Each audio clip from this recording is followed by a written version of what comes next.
नमस्कार, मी प्रतीक्षा. न्यूज 24 मराठीच्या खास रिपोर्टमध्ये आपल्या सगळ्यांचं स्वागत आहे. आणि आजच्या खास रिपोर्टचा विषय आहे वसईतील हत्याकांड. मंगळवारी मुंबईला लागून असलेल्या पालघर जिल्ह्यात एक चित्तथरारक घटना घडली, ज्या घटनेनं सर्वत्र खळबळ माजली आहे.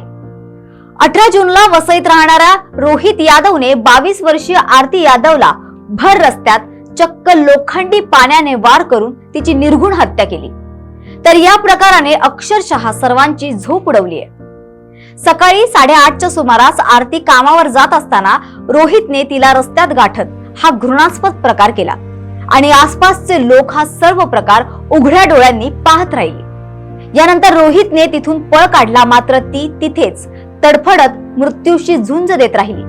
मदतीसाठी टाहो फोडत राहिली, मात्र कोणीही तिच्या मदतीसाठी पुढे आलं नाही आणि अखेर तिने जीव सोडला. यानंतर पोलिसांनी आरोपीचा शोध घेत त्याला पकडले आणि अखेर वसई सत्र न्यायालयाने 24 जून पर्यंत त्याला पोलीस कोठडी सुनावली.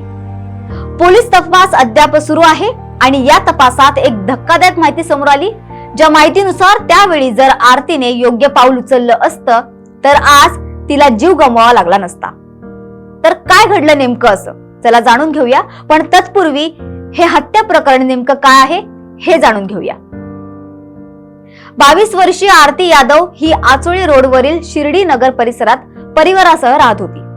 ती मूळची उत्तर प्रदेश मध्ये राहणारी. तर आरोपी रोहित यादव हा संतोष भवन या कारगिल नगर परिसरात राहत होता. तो मूळचा हरियाणातील राहणारा.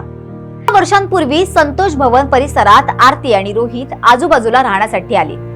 तिथूनच दोघांची ओळख झाली आणि त्याचं रूपांतर प्रेमात झालं. 3 वर्षांपूर्वी दोघांनी आपल्या घरच्यांना याबाबत सांगून लवकरच लग्न करणार असं सांगितलं.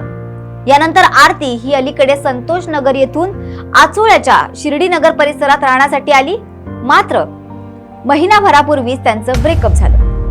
रोहित तिच्यासोबत बोलण्यासाठी तिला फोन करायचा म्हणून 8 जूनला रात्री 8 वाजण्याच्या सुमारास त्याने शिर्डी नगर परिसरात येऊन भांडण करत आरतीचा मोबाईल फोडला. त्यानंतर हा वाद थेट आचोळा पोलीस ठाण्यात पोहोचला. पोलिसांनी या प्रकरणी तात्काळ गुन्हा दाखल करत 9 जूनला सकाळी हजर राहण्यास सांगितले. दुसऱ्या दिवशी आरोपीला पोलिसांनी खाक्या दाखवण्यास सुरुवात केली आणि त्यानंतर आरतीने पोलिसांना थांबवले आणि कारवाई करू नका अशी विनंती केली आणि तिथेच सगळा खेळ विस्कटला.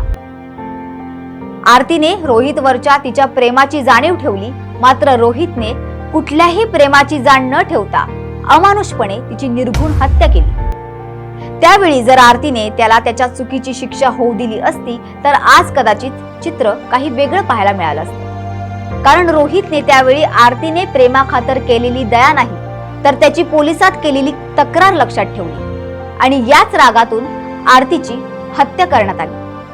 कारण आपल्यावर प्रेम करणारी, लग्नाच्या हाणाभाका घेणारी व्यक्ती अशा प्रकारे आपला घात करेल असं तिला स्वप्नात देखील वाटलं नसेल.